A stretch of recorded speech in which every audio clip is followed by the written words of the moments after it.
Hello, welcome to this video. This is 2-4 and we are going to talk about differentiability. When can we go ahead and differentiate or find the derivative of a function?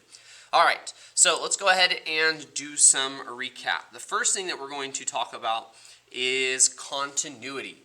Now remember, if a function f of x is continuous at a x value c, then what is true is that the limit from the left as x approaches c from the left of the function is equal to the limit of f of x as x approaches c from the right. The left and the right have to touch. This just shows us that the limit exists and that I don't have a jump.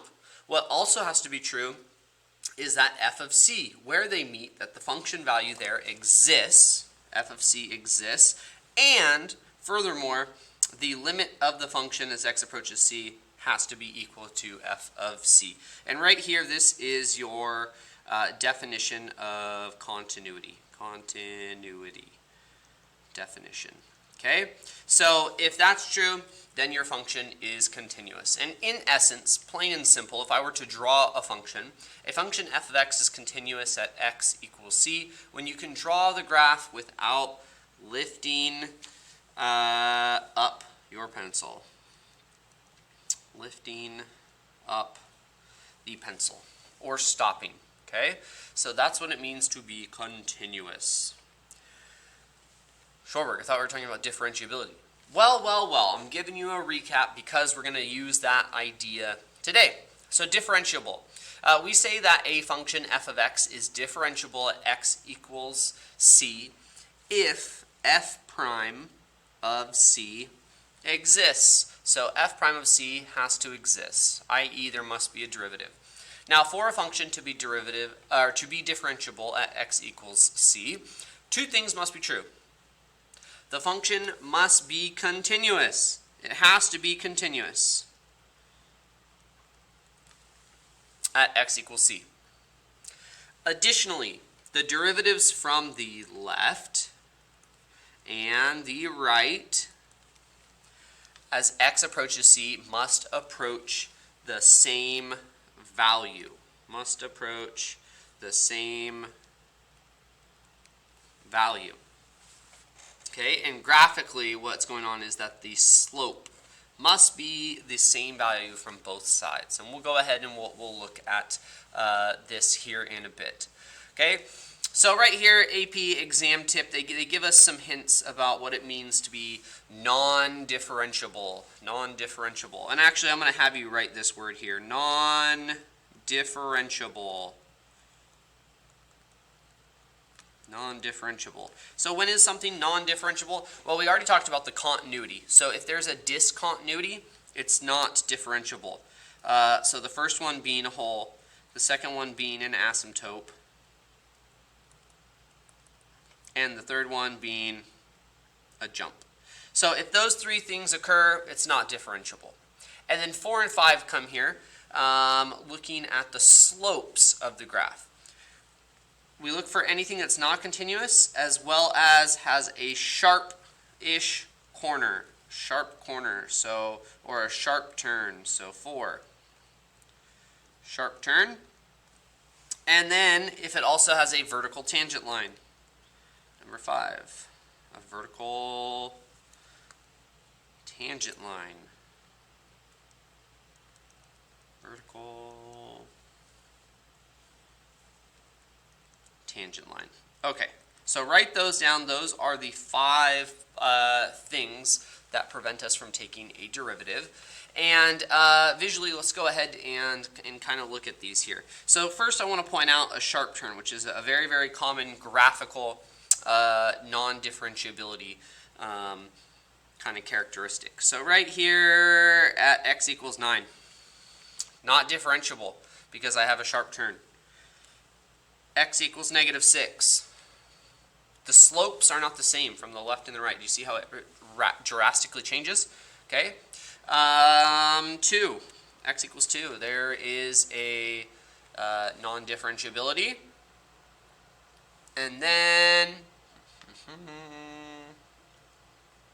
okay, that's it for sharp turns.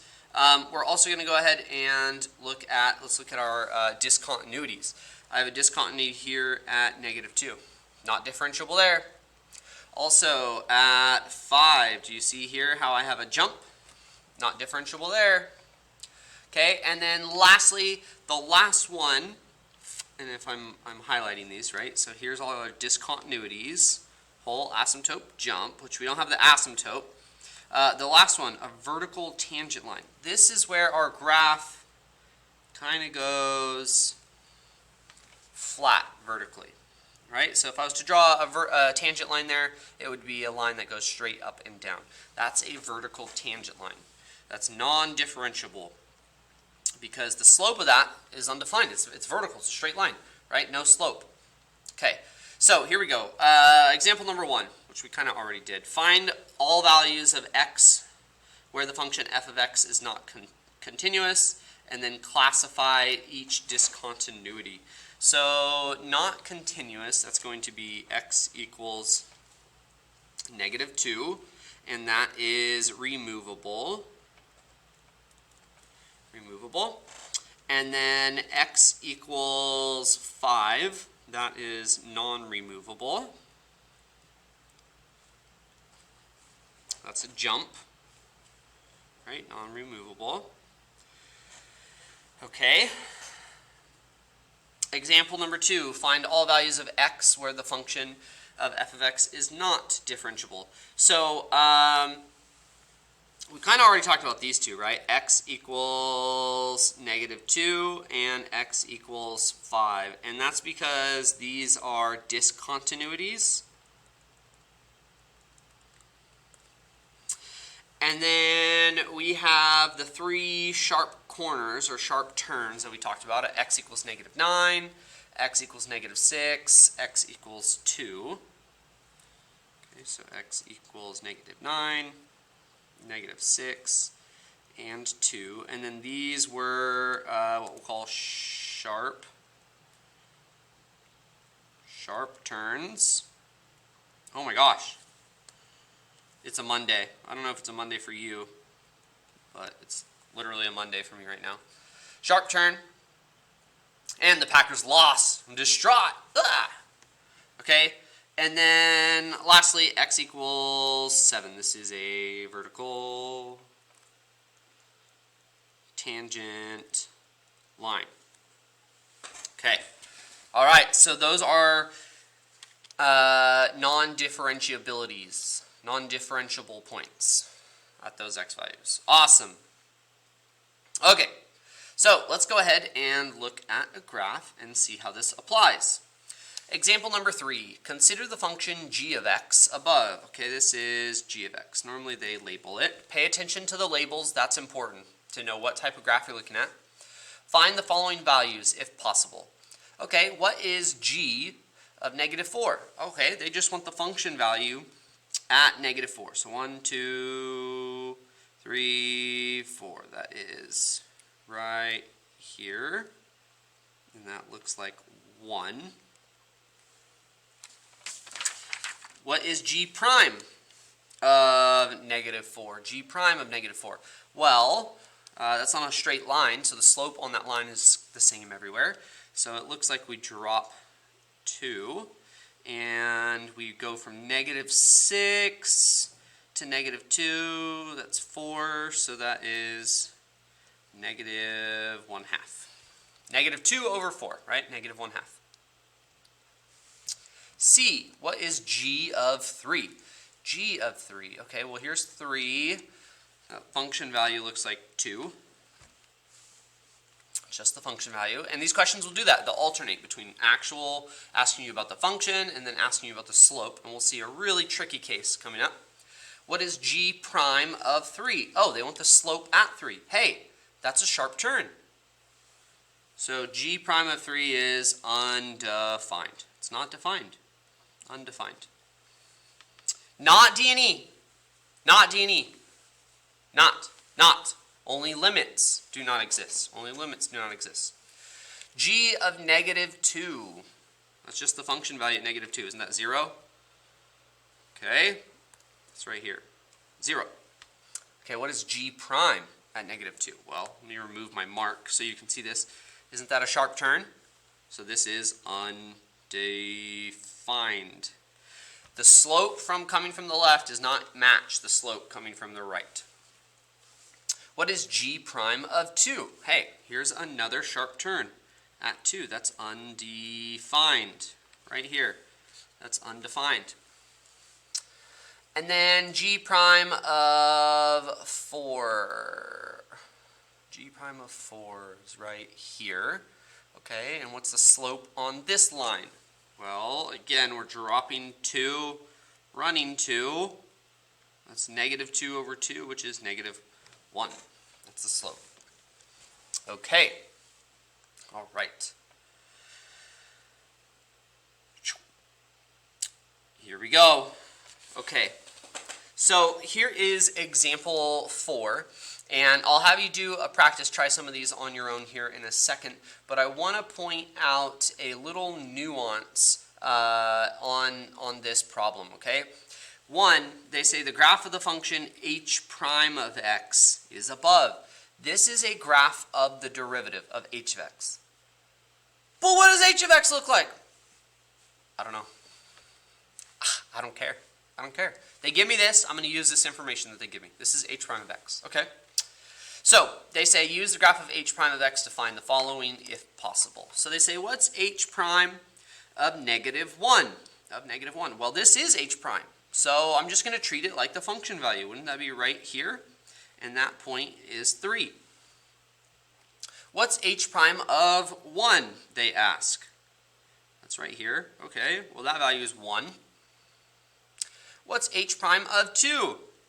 Oh, I have a hole there and no function value at 2, so this is undefined. And then what's h prime of 4? H prime of 4. What is h prime of 4? Where are we at? Right here. You know, that looks like 1 or 0.5. Looks like it. But I'm going to be smart. I know that's a straight line. And the slope of this line, if I go ahead and calculate it, looks like we're rising 3 and running 2. So, yep, so 3 over 2. So for each x value, we rise 1.5, right? 3 over 2, isn't that 1.5? So for each x value, we go up 1.5. Yep, very good. So from negative 1, that would be positive 0.5. AP question loves to ask you those questions about random points in the middle of a linear line, and you have to use the slope to find out those values. Okay, I'm going to have you do an example coming up. G and H are going to be you guys. But question E, what's h prime of negative 5? Oh, again, another one of these. Take a second, pause me. I want to see if you can find out what is h prime of negative 5. What's that function value, that point right there? Okay, hopefully you went ahead and did that. It looks like we drop 1 and we run 4. So that's going to be a slope for that line is negative 1/4. So we drop a quarter every single time. So 1.5 is the exact answer. If you said anything else, you're wrong. Wrong.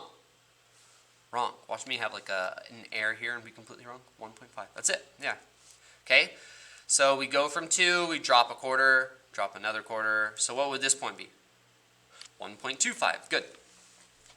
Okay, and then lastly, now F, they ask about h double prime of negative 5. Oh, so they want the slope of the slope. Okay, so what's the slope of h prime here? Well, didn't we just find that on that line? H double prime at negative 5 is negative 1/4. That's the slope of the line at negative 5. So they'll like to play tricks on you. They like to give you a derivative graph on the AP test. You'll probably have a question where they give you a graph of a derivative, and then you have to kind of understand that when they ask you about double prime, they're asking you about the slope of this graph. Okay, I'm going to pause here. Go ahead. Please find h prime of negative 3 and h double prime of negative 3. And I'll give you the answers here in a moment.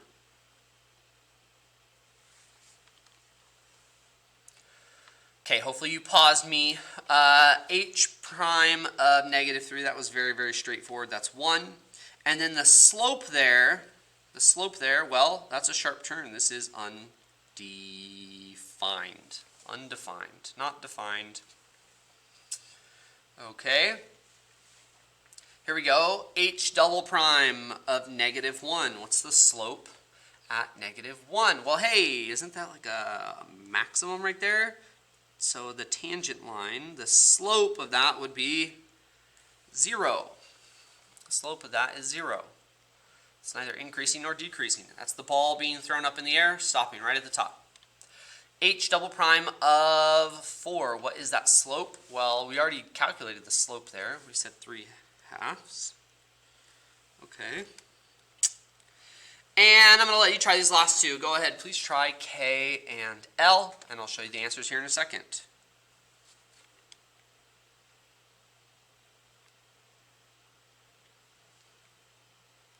All right, hopefully you tried those. H double prime at 2. Well, H double prime at 2, there's a hole. So if H prime doesn't exist, if it's not continuous, then the derivative doesn't exist. So undefined for H double prime at 2. And then they asked about H double prime of 1.17. And you're like, what the heck? 1.17? 1.17, that's like somewhere like in here. Yes. So they want to know what is the slope right here. Well, how am I supposed to know that? How am I supposed to know where 1.17, it's a straight line. The slope is the same everywhere. So what's the slope of this line right here? -1. There's your answer. Did you get it? I don't know why it's in red. -1. Okay, hey. That is it. That is it. All right, just to recap, what you should have learned in this lesson is that in order to be differentiable, it has to be continuous, and the slopes from the left and the right have to be the same. Those are the two things. Now, where is it non-differentiable? Right behind me, right here, right here. If you have a discontinuity, such as a hole, an asymptote, a jump, it's not differentiable. Also, if we have a sharp turn and a vertical tangent line, it is not differentiable. Give me a thumbs up if you like this video. Subscribe for more awesome math content. I'll catch you in the next video. Peace.